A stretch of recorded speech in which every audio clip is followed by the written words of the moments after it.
আচ্ছা, তোমার কি কোনো মেয়ে ফ্রেন্ড আছে? হ্যাঁ আছে, অনেকেই আছে। আচ্ছা, তোমার যে কোনো একটা মেয়ে ফ্রেন্ডের কাছে কল করে তার কাছ থেকে কিছু টাকা আনতে পারবা? হ্যাঁ, চেষ্টা করে দেখতে পারি। হ্যালো। হ্যাঁ বন্ধু, কি অবস্থা, কেমন আছিস? এই তো ভালো আছি। এই তো আলহামদুলিল্লাহ আছি ভালো। কোনো খোঁজ খবর নাই এতদিন পরে।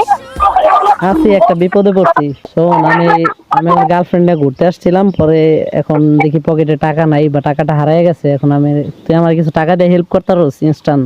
আমি যখন কোথাও যাইতে চাই তখন তো নিয়ে যাচ্ছেন, এখন আচ্ছা বন্ধু, সরি, তোরে অন্য কোনো সময় নিয়ে যাবো না, কিন্তু এখন আমি সিরিয়াস একটা বিপদে পড়ছি, তুই আমার উদ্ধার কর, আমার কিছু টাকা দিয়ে হেল্প কর। আচ্ছা ঠিক আছে, বিকাশ নাম্বার বিকাশ। আচ্ছা, এইটাই আমার বিকাশ নাম্বার, তুই যা পারোস আমার হেল্প করে দে। আচ্ছা ঠিক আছে, বিকাশ নাম্বার। Thank you.